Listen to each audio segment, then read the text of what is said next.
Hi folks, just wanted to go through using the Ken Burns effect and some keyframes to add some movement to still images. Okay, so we've got this.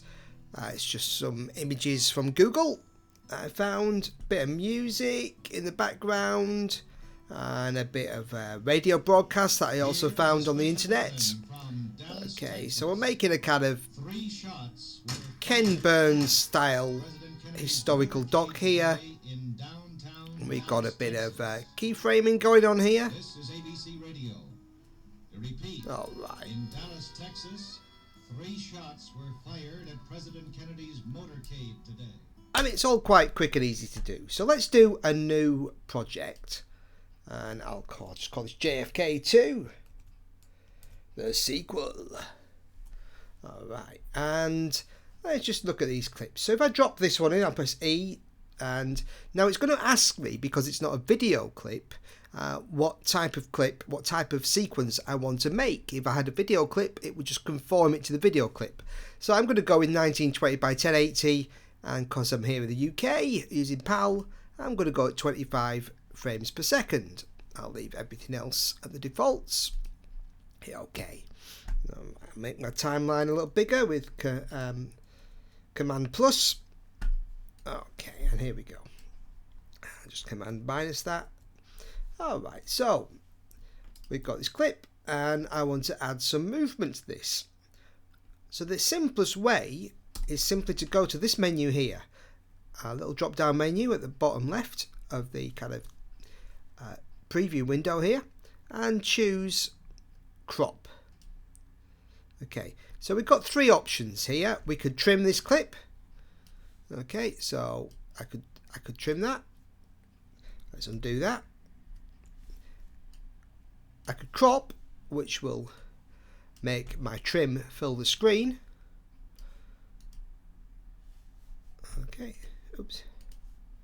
I've got to select it. Sorry, crop. There we go. Make it fill the screen.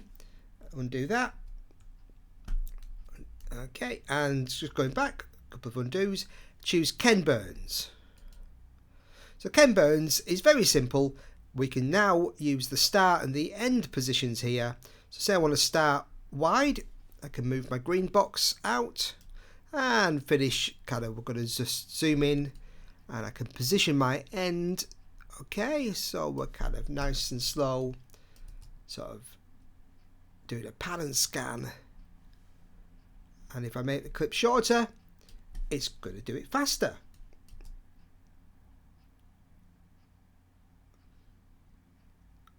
So I've got clip 1. I'll take clip 2. Press E, pop that on the end. Okay. Let's take this. Let's go to Ken Burns. And this time we're going to start in a bit and pull out. So now we can do the opposite way. Make that clip a little longer. Let's go for the real drama. Clip 3. Okay, and again, now we want to go in again. I'm going to go to Ken Burns, start, and let's go right into the action there, onto the tragedy. Okay. Now for the newspaper, which is here, I wanted to add a rotation effect. So to do this, I'm going to need to, rather than use the Ken Burns, I'm going to need to use some keyframes. Okay, so let's say, let's just time it. So I want my newspaper to stop here. I'm going to do a little spin. Alright, so I'm going to add a keyframe here. I'm going to change the scale, scale it down a little bit. I'm just going to have it at a slight angle. Just change the rotation. Okay, I'm going to add a keyframe. Just click on this little plus icon here, little plus button. Click on that, add a keyframe. I'm going to add one for rotation and for scale, because that's the 2 properties we're going to adjust. And then I'm going to come back to the end of the clip. I'm going to rotate it around a few times.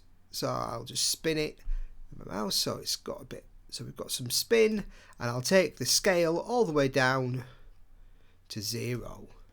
So we'll get our classic kind of newspaper spin.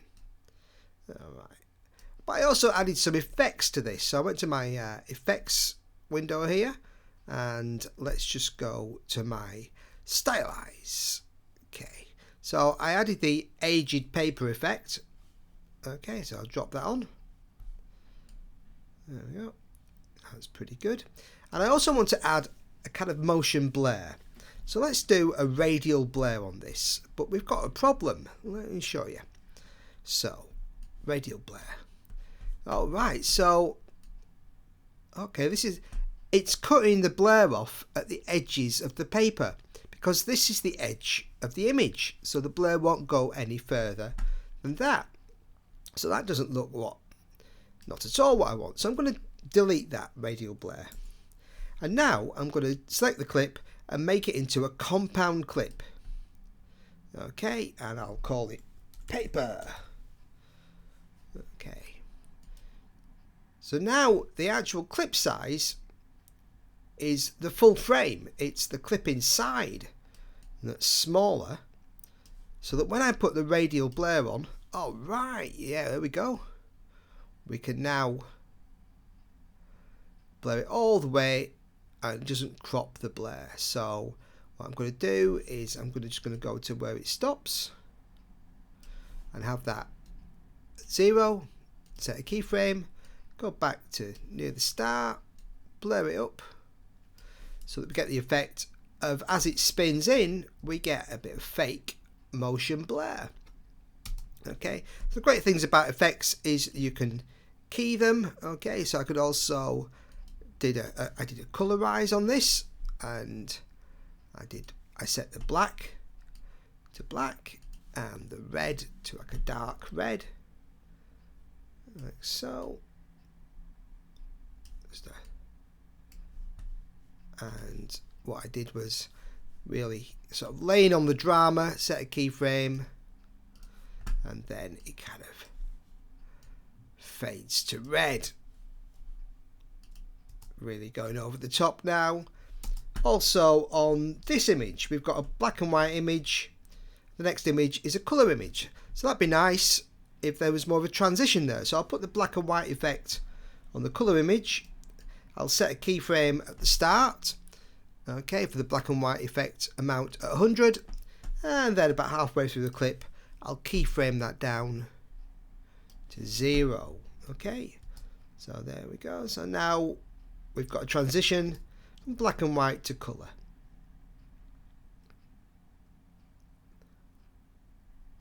Alright. So just using a few simple keyframes and the Ken Burns effect, we can really kind of liven up some still images in Final Cut Pro. Thanks for watching, buddies.